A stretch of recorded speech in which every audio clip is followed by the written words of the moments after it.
Welcome to National Junior College. This is one of the gardens we have in NJC, home to a wide variety of many different plants and insects. Let us introduce you to the plants that we have here.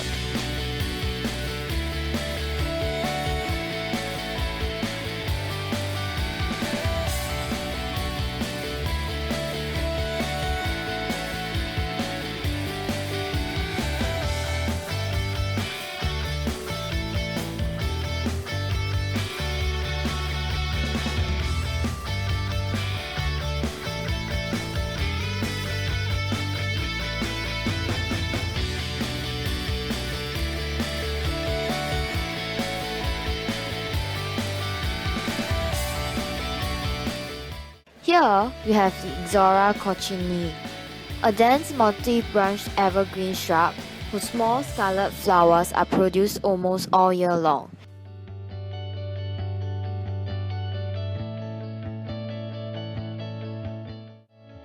And here we have the Stachytapeta mutabilis, also known as the red snake squid.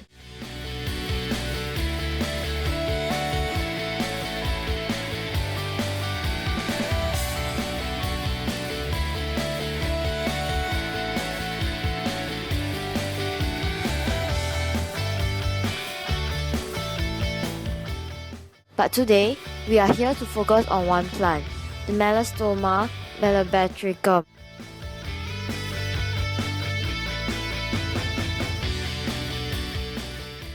This plant over here is the Melastoma malabatricum, or the Singapore rhododendron. The plant, native to Singapore, is pollinated by the many insects in our garden, and it disperses its seeds through vertebrates. This plant needs either partial or full exposure to sunlight for it to grow, which is why this plant is located under the full beam of the sun and is watered by our gardeners, as it requires either large or moderate amounts of water for it to grow well.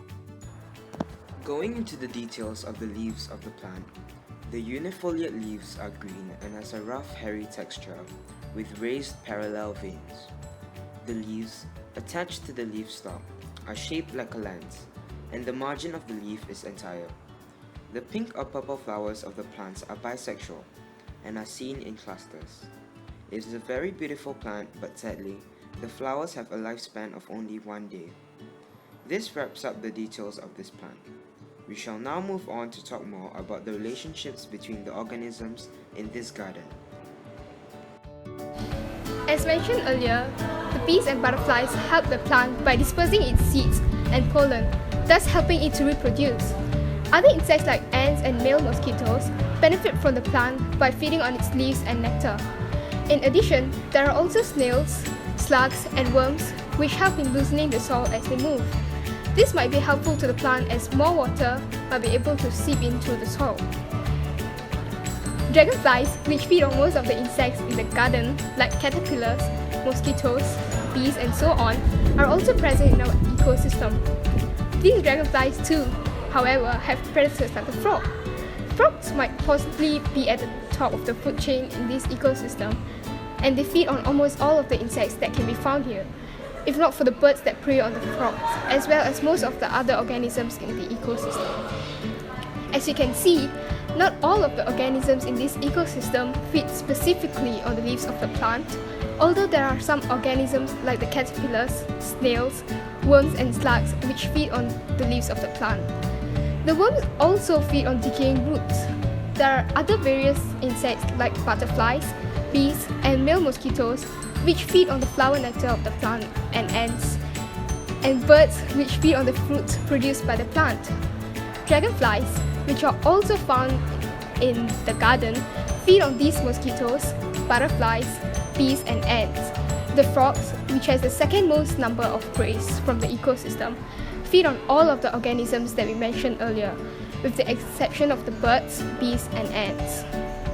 The birds, which are at the top of the food web, feed on all the organisms including bees and slugs.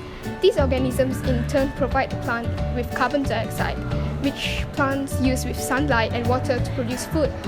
This is everything about the description of our food web, which shows the relationship of all the organisms in the ecosystem. All the plants and animals in our garden play an important part balancing the ecosystem. If one of these species suddenly vanishes, it will definitely have a great effect on the ecosystem. This is basically all for our school garden.